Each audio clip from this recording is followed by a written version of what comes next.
Boa noite, irmãos. Tudo bem? Nós vamos dar início ao nosso culto. Vamos abrir a palavra de Deus para uma leitura da carta aos Filipenses, no capítulo 1. Filipenses, capítulo 1. Nós vamos ler os versos 3 a 11. Queria pedir para o Henrique, que está conduzindo aí, aumentar um pouquinho a letra, se ele conseguir.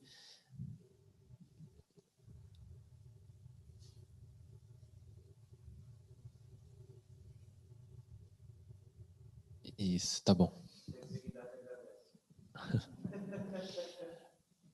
Terceira idade agradece, legendas. Vamos ler juntos. Dou graças ao meu Deus por tudo o que lembro de vocês, fazendo sempre com alegria súplicas por todos vocês em todas as minhas orações. Dou graças pela maneira como vocês têm participado na proclamação do Evangelho desde o primeiro dia até agora. Estou certo de que aquele que começou boa obra em vocês há de completá-la até o dia de Cristo Jesus. Aliás, é justo que eu assim pense de todos vocês, porque o trago no coração, seja nas minhas algemas, seja na defesa e confirmação do Evangelho, pois todos vocês são participantes da graça comigo. Pois Deus é testemunha da saudade que tenho de todos vocês no profundo afeto de Cristo Jesus. E também faço esta oração, que o amor de vocês aumente mais e mais em conhecimento e toda percepção.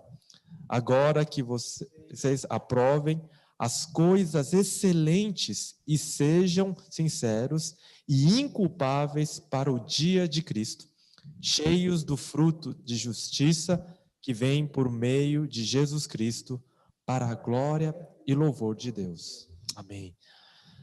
Essa carta aos Filipenses, ela foi provavelmente escrita na prisão, e olha só como ele diz que todos os dias ele ora, em todas as orações, pelos filipenses, por aquela igreja, por aquelas pessoas, por aqueles irmãos, né? Se nós temos uma alegria, de realmente podermos orar, orar uns pelos outros, orar pela igreja do Senhor. E vamos fazer isso nesse momento. Nós vamos dedicar alguns instantes, alguns minutos em oração. Você aí da sua casa, nós aqui. Vamos ter esse momento de oração, não só sozinho, mas tendo esse momento de oração com a pessoa que está do seu lado. Então, ora com a sua esposa, com o seu marido, né? Cada um pode fazer essa oração, nós vamos dedicar aí na sua casa também. Ore com as pessoas que estão ao seu redor, né, em voz alta, e cada um fazendo essa oração, nós vamos dar seguimento ao nosso culto também.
Obrigado, Deus, porque nós podemos te servir e caminhar juntos nessa jornada, nessa peregrinação que temos nessa terra.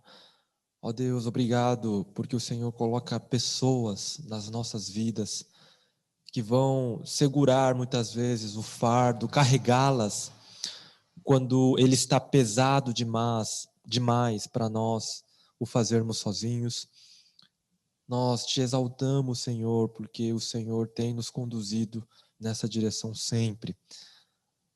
Ó Deus, seja em momentos onde as coisas vão bem, ou seja em momentos difíceis, de lutas, de provações, ó Deus, obrigado porque o Senhor não falha em colocar em nossas vidas irmãos queridos, por meio de quem o Senhor, a tua bondade, a tua misericórdia e consolação se manifestam. Obrigado, Senhor, porque o Senhor sempre se faz presente em nossas vidas. Obrigado, Senhor, porque o Senhor tem sido esse Deus fiel e bondoso em todo o tempo. Nós te agradecemos, ó Pai, porque o Senhor nos comprou por esse precioso preço que foi a vida do teu Filho Jesus. E podemos aqui, com ousadia, pedir tudo isso. Rogar, ó Deus, as tuas bênçãos, rogar a tua misericórdia e consolação para aqueles que precisam. Pedimos, ó Deus, para que cada projeto, cada sonho que é depositado diariamente diante do Senhor, seja ouvida e atendida, Senhor. Trabalhe em nossas vidas, ó Senhor, nós te pedimos, nós te rogamos, que possamos, ó Deus, caminhar na direção de Cristo Jesus, em todo momento, em nome de Jesus, amém. Vamos cantar mais um cântico, dessa vez também. Vamos ficar de pé.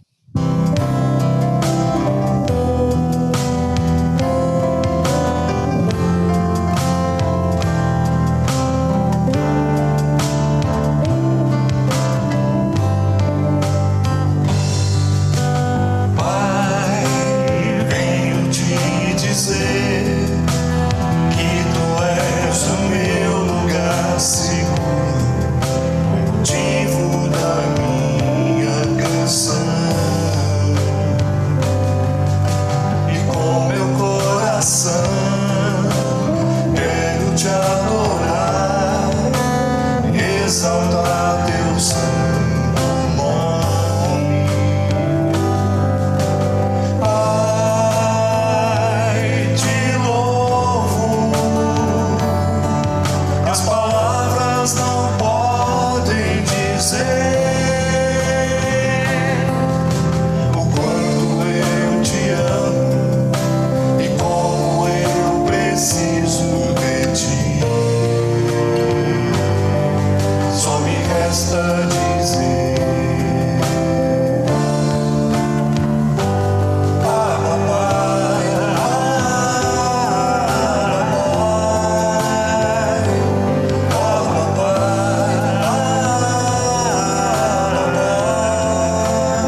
Irmãos, podem se assentar.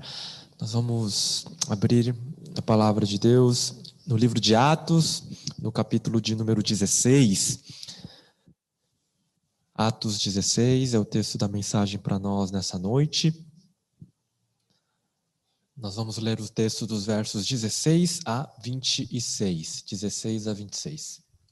Aconteceu que, indo nós para o lugar de oração, veio ao nosso encontro uma jovem possuída de espírito adivinhador, a qual, adivinhando, dava grande lucro aos seus donos. Seguindo a Paulo e a nós, gritava dizendo: estes homens são servos do Deus Altíssimo e anunciam a vocês o caminho da salvação.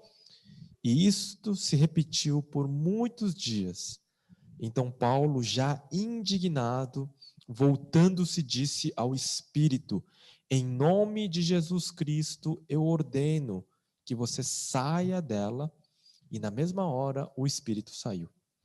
Quando os donos da jovem viram que se havia desfeito a esperança do lucro, agarraram Paulo e Silas e os arrastaram para a praça, à presença das autoridades, e, levando-os aos magistrados, disseram: estes homens, sendo judeus, perturbam a nossa cidade, propagando costumes que não podemos aceitar nem praticar, porque somos romanos. Então a multidão se levantou unida contra eles, e os magistrados, rasgando-lhes as roupas, mandaram açoitá-los com varas. E depois de lhe darem muitos açoites, os lançaram na prisão, ordenando ao carcereiro que os guardasse com toda a segurança. Este, recebendo tal ordem, levou-os para o cárcere interior e prendeu os pés deles no tronco. Por volta da meia-noite, Paulo e Silas oravam e cantavam louvores a Deus. E os demais companheiros de prisão escutavam. De repente sobreveio tamanho terremoto que sacudiu os alicerces da prisão, todas as portas se abriram e as correntes de todos os presos se soltaram. Amém. Nessa passagem aqui, nós vemos Paulo e Silas, e nessa ocasião, como Paulo e Silas estavam na cadeia. Essa seria a primeira prisão de Paulo numa série de eventos na vida de Paulo, onde ele sairia e entraria para a cadeia por causa da pregação do evangelho. E esse foi a primeira experiência de Paulo preso ali. Lembremos que Paulo tinha a intenção, o desejo dele era de pregar o evangelho ali onde hoje é a Turquia, naquela região conhecida na Bíblia como a Ásia Menor, e eles estavam ali insistindo em pregar o evangelho naquela região, porque Paulo acreditava piamente que essa era a função que ele tinha, que esse era o seu chamado. Mas ele ia para cá e a porta se fechava, ele ia para o outro lado, a porta se fechava, e nada do que ele fazia parecia dar certo.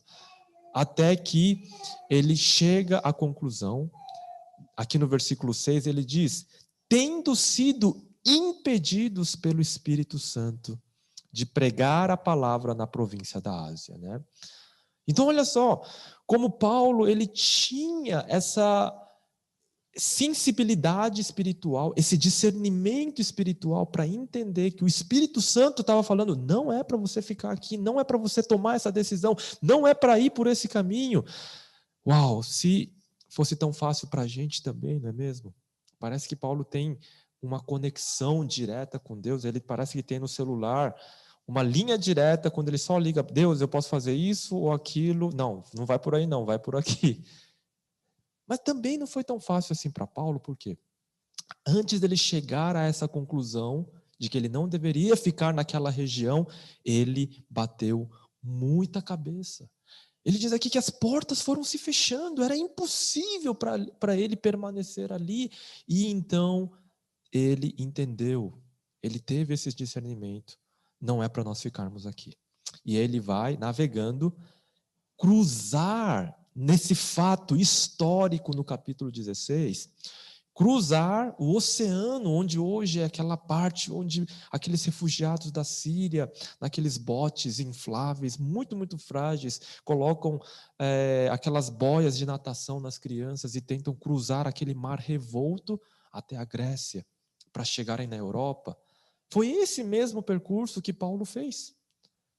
Ele vai, e esse é um marco histórico, porque pela primeira vez, então, o evangelho chegaria na Europa. Porque o plano de Paulo, o plano do homem era ficar ali na Ásia, mas Deus tinha esse propósito e o evangelho chega ali na Europa.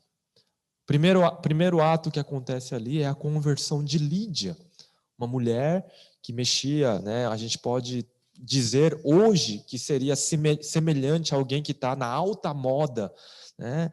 Essa mulher que produzia roupas caríssimas e os nobres, os reis compravam essas roupas, e na casa dela, então, depois que ela se converte, começa a funcionar uma igreja pela primeira vez. Mas então, parece que então que Deus estava com eles. Agora sim nós acertamos, a porta está se abrindo, o caminho está se abrindo, e então eles começam a pregar o evangelho naquela cidade, mas de repente aparece essa menina, essa jovem endemoniada, possuída, e diz aqui a palavra que veio ao encontro deles, e todo lugar que eles vinham atrás deles por muitos dias, diz aqui no versículo 18. Porque nós podemos pensar assim, imediatamente no primeiro encontro, Paulo poderia ter dito, sai daqui espírito maligno e vai embora, né? Mas aqui diz que eles por muitos dias continuaram repetindo-se essa importunação. Imagina, eles estão lá pregando e vem essa jovem endemoniada e começa a atrapalhá-los. Mas vejam só, o conteúdo do que essa moça falava era: estes homens são servos do Deus Altíssimo e anunciam a vocês o caminho da salvação. Que propaganda maravilhosa, não concordam? Imagina, todos daquela cidade sabem que aquela menina é uma jovem adivinhadora. Ela tem autoridade espiritual. E onde esses dois vão, eles vão lá. Ela vai lá atrás deles e dá, e faz essa propaganda para eles. Mas por que isso era tão errado, complicado? É algo semelhante o que aconteceu com Jesus no seu ministério. Muitas vezes Jesus estava em certo lugar e os demônios começavam a gritar: Filho do Deus Altíssimo. Os demônios estavam fazendo propaganda para Jesus. Mas vejam só, os demônios não são bobos, não nasceram ontem, literalmente, né? O que está acontecendo aqui é que os demônios, na verdade, ao anteciparem isso, ao fazerem isso, eles queriam de toda a forma, eles são os mais interessados em atrapalhar a pregação do evangelho. Então, o que parece que é uma propaganda positiva aqui, na verdade, era um truque do demônio para que isso não acontecesse. Então, vejam só, a situação é essa. Essa moça ela era uma escrava e dava muito lucro para seus patrões, para seus donos, e provavelmente, por ela ter mais de um dono, significava que era uma empreitada grande, era uma escrava valiosíssima. Afinal de contas, imagina alguém que dava uma propriedade que dava tanto lucro. Então, quando ela então tem aquele demônio adivinhador expulso dela, tudo vai por água abaixo e eles vão presos. Esses homens importantes, influentes naquela cidade, naquela sociedade, vão acusar Paulo e Silas e eles acabam na prisão. Nessa nossa série aqui sobre a importância da caminhada cristã juntos, da comunhão, da importância de termos irmãos e irmãs que andam junto conosco na nossa fé, nós vemos aqui o caso de Paulo e Silas, que se encontram nessa situação pregando o evangelho, mas agora eles estariam ali presos, né? O que é curioso é que existem certas igrejas, né, que têm canais de televisão, onde na televisão eles entrevistam ali o demônio e eles fazem essa propaganda para eles. E nós percebemos que é uma coisa completamente contrária à Bíblia. Aquele demônio sabia que Paulo e Silas tinham a autoridade de expulsar aquele demônio daquela menina. E ao fazer isso, os demônios impediriam aqueles dois pregadores de irem pregando o evangelho de lugar em lugar, porque eles iriam ser presos. Os demônios ali anteciparam esses passos. E agora, eles, de certa forma, caíram nessa armadilha. Eles foram repetidamente, por muitos dias, sendo atrapalhados. E aí Paulo se indignou, diz aqui a palavra. E num ato de indignação, ele expulsa aquele demônio e todo aquele alvoroço acontece. É nesse momento que Paulo está na prisão junto com Silas.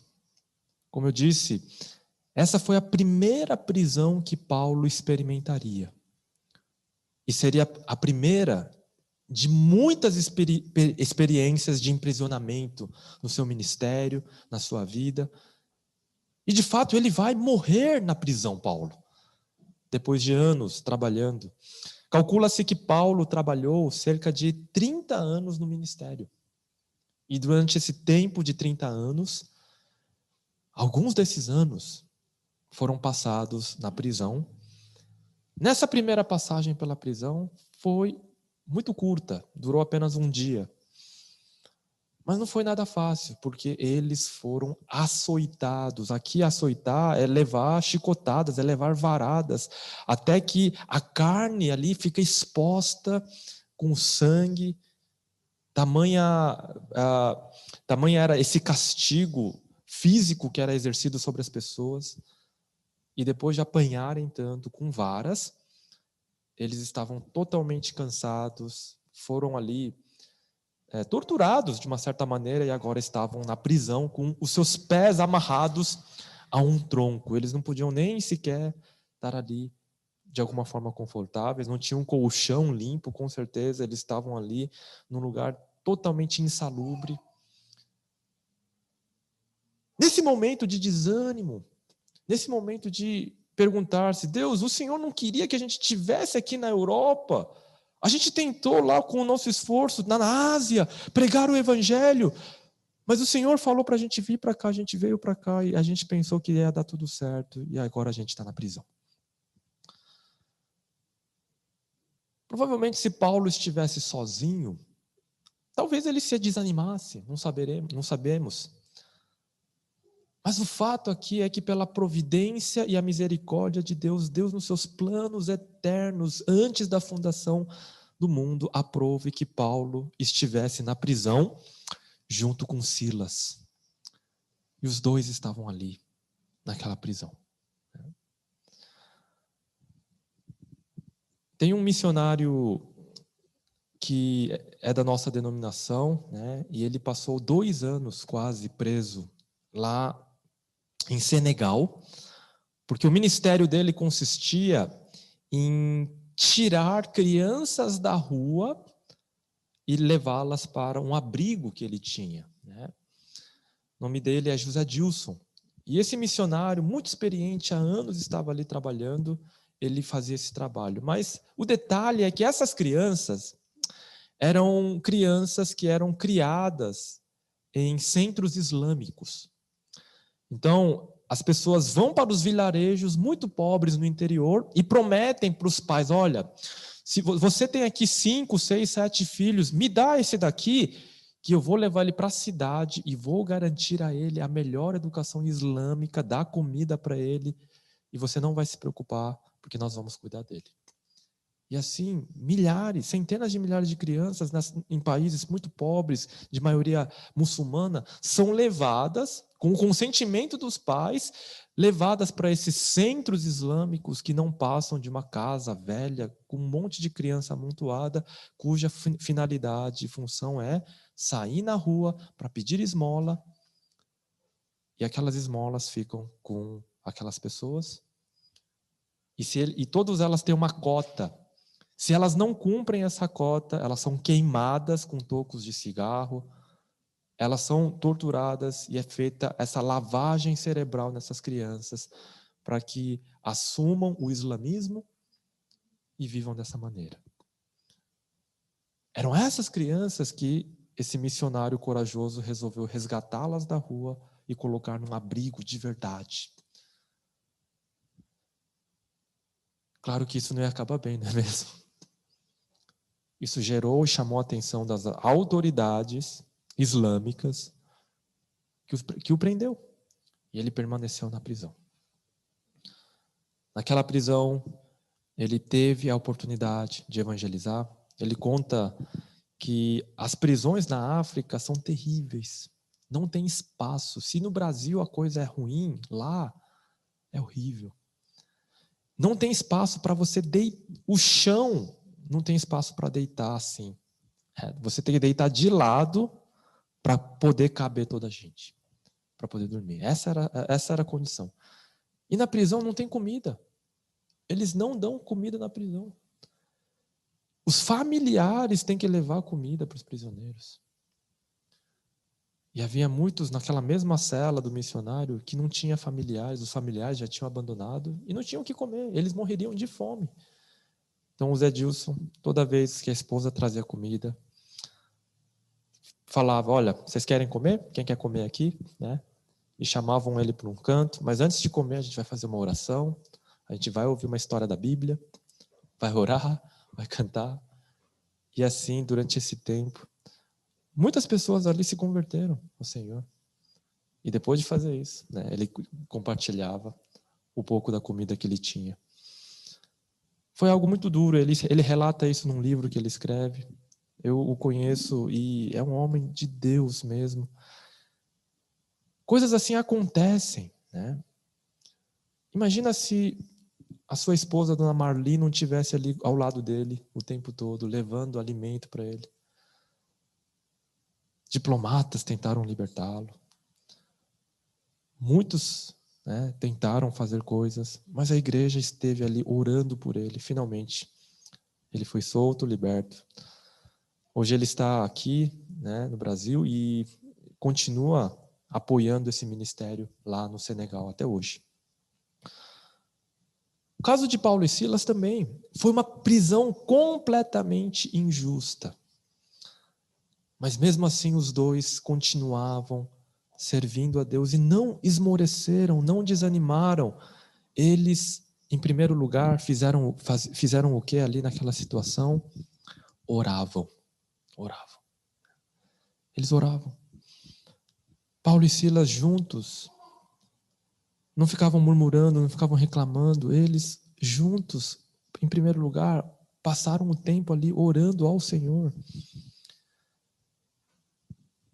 Tem um grupo de missionários de curta temporada, né, essas missões de uma semana, de um mês. Um grupo de enfermeiras de uma igreja local, um grupo de 10 pessoas, foram servir durante um mês lá no Afeganistão, no meio daquela ocupação americana, da guerra, daquele momento bem difícil, né? E eles estavam fazendo esse trabalho missionário, de saúde, e os talibãs os capturaram. Tá? Os capturaram. E eles, naquele momento, não sabiam se iriam sobreviver ou não. Haviam 2 homens no grupo, né, um diácono e um pastor, e o restante eram moças, mulheres, maioria enfermeiras, dentistas, que estavam lá fazendo esse trabalho. E nesse meio tempo estava tendo aquela negociação, né? Eles pedindo resgate, um valor altíssimo. Mas essas moças, então, contam que depois que elas foram libertadas, voltaram para o país, a oração que elas faziam não era a mesma, que elas tinham saudade daquele imprisionamento, daquele sequestro pela qual elas passaram por semanas, porque diziam, uau, como aqueles momentos na mão daqueles talibãs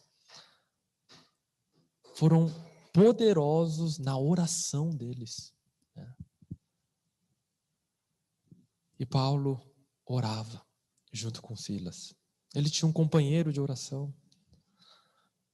A nossa vida cristã pode ser marcada por momentos de alegrias, de churrascos juntos.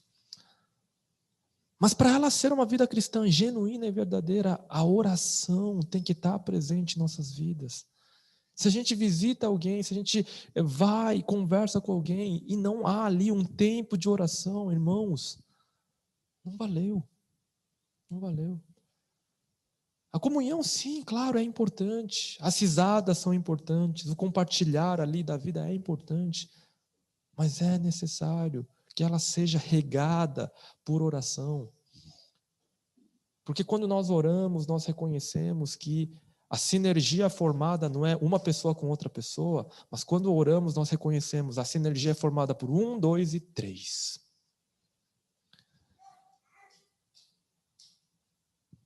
No texto que nós lemos em Filipenses capítulo 1, Paulo diz que em todo momento que ele orava por quem?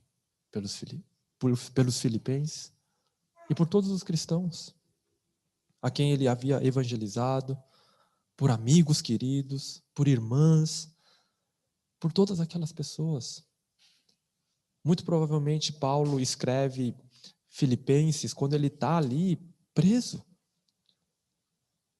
na sua última prisão, onde ele vai ser realmente morto. Mas nessa ocasião também, Paulo tinha um companheiro, nessa primeira ocasião, Paulo tinha um companheiro, Silas, com quem ele orou. E nas outras ocasiões onde ele ia ser preso, essa primeira experiência foi importantíssima, poderosa, porque ditaria o tom do restante do tempo que ele passaria na prisão orando. Oração, irmãos, não é automática, ela é uma luta. Eu tenho dificuldades com oração, eu posso confessar para vocês, sem vergonha nenhuma, eu como pastor tenho dificuldade em orar. É uma luta, sim. E para Paulo também, eu creio, não era uma coisa fácil, automática. É claro que Paulo orava por eles todos os dias, ele, afinal de contas, ele é o apóstolo Paulo. Se nós colocarmos Paulo num pedestal inatingível, nós estamos endeusando um ser humano, uma pessoa, com as mesmas limitações e falhas que nós temos. Mas, ao mesmo tempo, a nossa luta tem que ser essa, para orarmos o tempo todo. E Paulo fez isso na prisão. Não é fácil, mas ele fez isso. Segunda coisa aqui, cantavam louvores a Deus, né? Imagina à meia-noite, altas horas já, praticamente madrugada mesmo, já que era uma sociedade onde eles dormiam muito cedo e acordavam muito cedo, né? Então meia-noite já era a alta madrugada. Mas eles cantavam louvores. Diz aqui que os demais companheiros de prisão escutavam. Ninguém começou a reclamar. Para com essa barulheira, etc e tal. Não. Eles começaram a escutar. E pensa num lugar onde tem gente educada, não é mesmo? Tem crente que ele vai lá no trabalho, né? E está lá um escritório, um lugar em comum, onde as pessoas estão lá trabalhando, e faz questão de colocar o louvor dele no volume alto, né? Achando que ele vai abençoar aquele ambiente e evangelizar as pessoas assim, né? E as pessoas incomodadas ali, né? Não é bem dessa forma. Mas aqui, olha só, parece que Paulo e Silas, ao cantarem, eles cantavam de uma forma que gerava não só uma curiosidade, mas aquilo gerava uma paz naquele ambiente, não dissolução, divisão. Aqueles homens violentos, aqueles homens que eram criminosos, que estavam na prisão, escutavam atentamente o que esses dois estavam cantando. Quando nós cantamos sozinhos, é uma experiência maravilhosa, porque Deus é adorado e louvado. Quando nós estamos dirigindo, colocamos um louvor, ou em casa, limpando a casa, correndo, colocando um fone de ouvido, etc. Mas alguma coisa especial acontece quando nós cantamos juntos. Quando em igreja cantamos juntos. Quando em acampamentos, na juventude, aquela moçada lá se reunia. Eu lembro que teve momentos na minha caminhada cristã que nós ficávamos ao redor da fogueira. Da meia-noite até às 6 da manhã, nós não parávamos de cantar e louvar ao Senhor. Porque ninguém, apesar de todo mundo estar cansado, ninguém queria ir embora. Queria ficar ali, né? Acontece algo extraordinário quando juntos cantamos. Uma das coisas que hoje mais me trazem alegria é pegar o violão, colocar os meus 2 filhinhos e ficar louvando com eles, né? É uma das coisas que hoje alegram realmente o meu coração. Mas a caminhada cristã, ela envolve também o louvor a Deus cantado juntos. Não significa que você precisa ser um músico ou ter pessoas talentosas, não. Tem que vir do coração, tem que vir como uma adoração de gratidão ao Senhor. Nós precisamos também, em família, quando nós nos reunimos com irmãos, cantar juntos, ter esse costume de cantarmos juntos. A nossa vida corrida não nos permite nos reunirmos com tanta frequência como seria importante. Mas sempre que os cristãos estão reunidos na história do cristianismo, há 2000 anos, eles sempre estiveram ali juntos e cantavam. Um detalhe no texto bíblico é que Jesus, na última ceia, antes de ser preso, antes de ser morto, o que eles fizeram? Jesus lavou os pés dos discípulos, Jesus repartiu o pão, o cálice, e eles cantaram um louvor e depois foram para o monte, onde Jesus seria preso, não é mesmo? Olha como isso era tão importante, fundamental na vida de Jesus e os seus discípulos, e também o deve ser nas nossas vidas. Nós devemos sim, sempre cantar juntos. E quando cantamos, coisas grandiosas acontecem. No caso aqui, houve um terremoto. Os alicerces da prisão foram sacudidas e as portas se abriram e as correntes de todos os presos se soltaram na medida que eles estavam ali louvando ao Senhor. Mas isso daqui não é uma ocasião única que aconteceu aqui na história, não. Há uma outra ocasião no Antigo Testamento onde 2 povos inimigos de Israel, Moabe e Amon, se uniram e eles bolaram uma tática e eles subiram, escalaram uma montanha íngreme, altíssima, uma defesa natural, e o povo nunca pensou que poderia vir inimigos por aquela região por trás. Toda a defesa de Israel estava concentrada ali numa outra área. E quando ouviu o rei Josafá que esses inimigos vinham subindo nessa armadilha inescapável, o coração daquele rei se abateu, ele orou ao Senhor, conclamou jejum por todo o povo, e a resposta que o Senhor Deus deu foi: coloquem na frente cantores, coloquem na frente do exército cantores, e se preparem para a guerra. Era uma vitória dos inimigos, quase que certa ali. Mas quando então o Senhor falou a eles e deu o que eles deveriam fazer, e eles foram obedientes a essa tática vinda do Senhor, esses cantores então, na hora e no dia determinado, foram para a guerra. E na medida que esses cantores cantavam, com certeza não foram marchas de guerras, mas sim louvores ao Deus Altíssimo. Na medida que eles iam cantando, esses inimigos iam sendo desbaratados, caindo, ferindo um ao outro, e o Senhor deu uma grande vitória, um livramento sobre Israel naquele dia, na época do rei Josafá. Quando nós cantamos louvores, coisas grandiosas acontecem. Quando eu ainda estava no início do ministério, eu tinha acho que 20 e poucos anos, né? Parece que ainda tenho 20 e poucos anos, mas já estou batendo na porta dos 40 ano que vem. Já faz uns 20 anos, né? E nós íamos fazer essas viagens missionárias ali nos arredores de Brasília, naquelas cidades satélites muito humildes, né? Praticamente favelas. E havia um missionário que trabalhava ali, tinha uma escola, uma região muito, muito carente. E ano após ano, a igreja que eu servia ia para lá, né?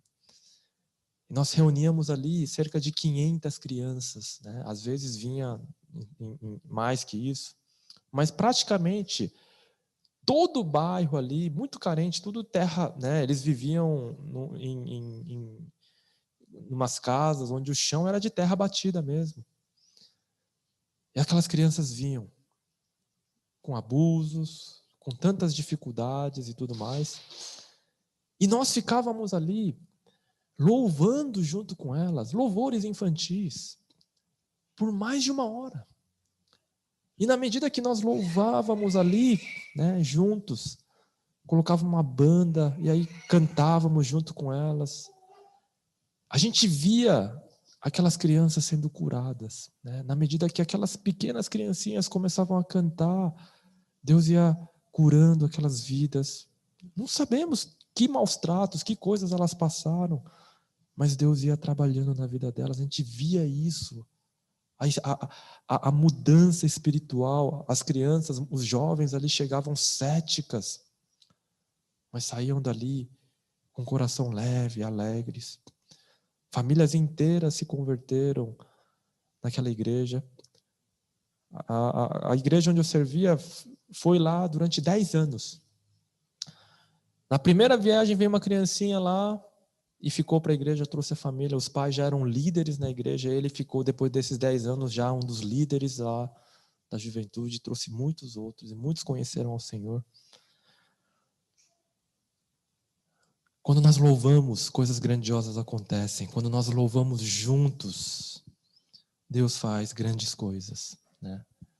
Nós precisamos cantar juntos.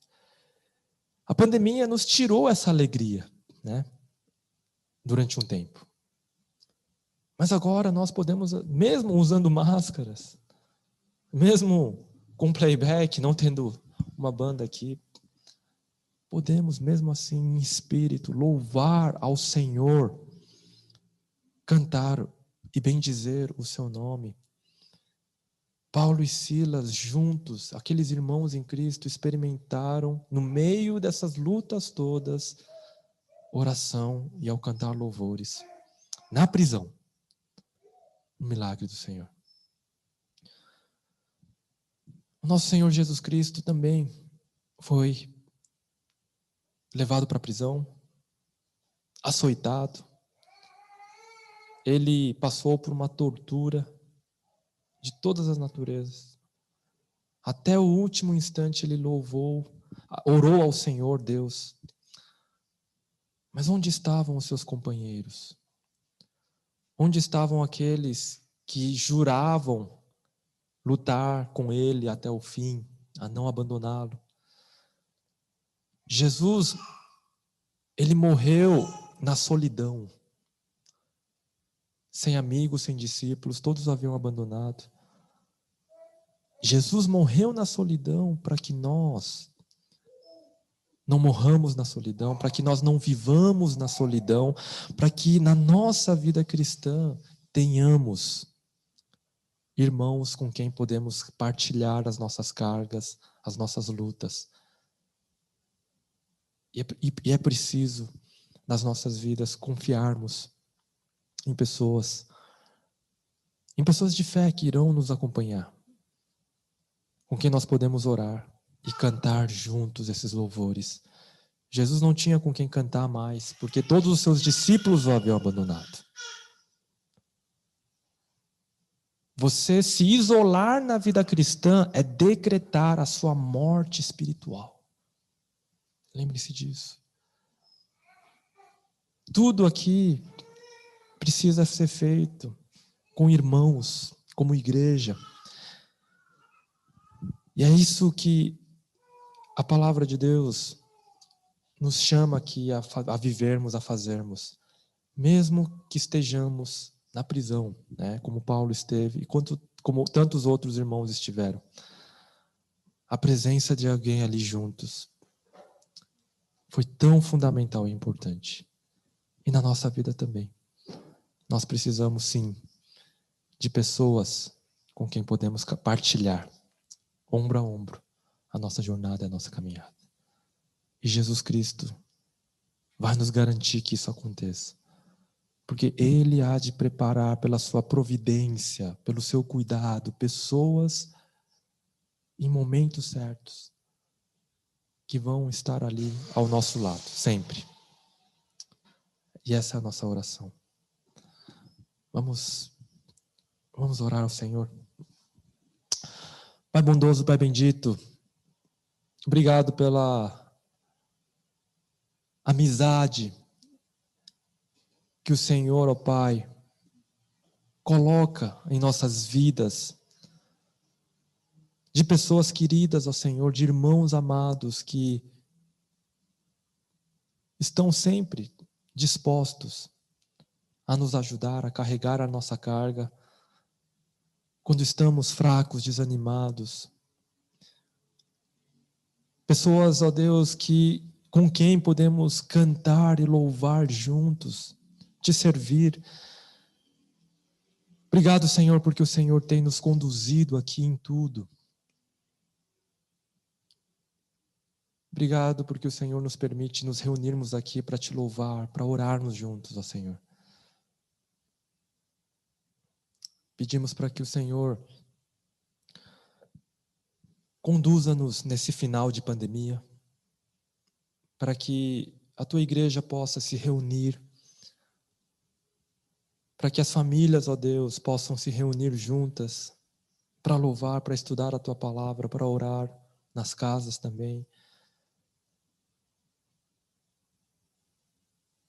Pedimos ao Senhor que a nossa comunhão, que é fundamental no nosso crescimento e na nossa jornada cristã, ela sempre possa ser profunda, Senhor. Pedimos para que a nossa igreja seja profunda nos relacionamentos. Pedimos para que o Senhor nos ajude a cumprirmos essa visão que o Senhor mesmo nos deu. Guarda-nos mais nessa semana, ó Deus. Que nós saiamos daqui com esse compromisso de orar uns pelos outros, de abençoarmos uns aos outros, ó Deus, de ligarmos uns para os outros, de nos importarmos uns com os outros e vivermos juntos essa vida cristã, nesse pouquíssimo tempo que nos resta nessa vida, Senhor. Porque ela vai passar como uma sombra, mas ela foi planejada por Deus para que a vivamos juntas. Que nós não esqueçamos disso e que o Senhor nos dê a graça. Em nome de Jesus, amém. Vamos louvar a Deus com esse último hino.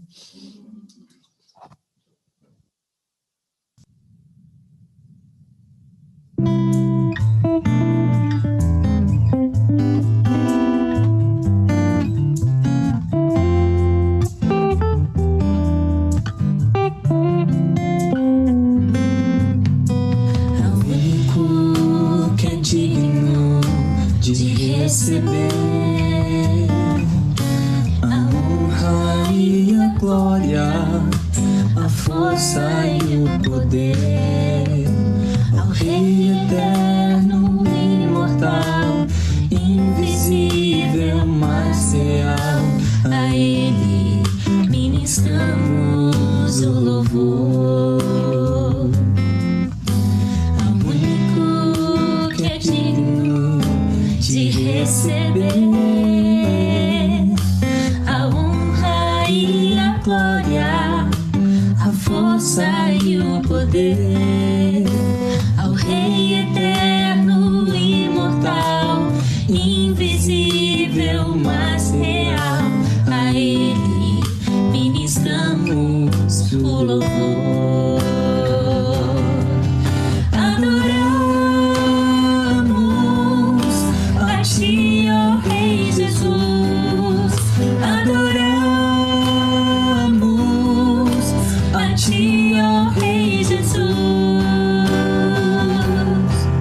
Exaltamos o teu nome, nos rendemos aos teus pés,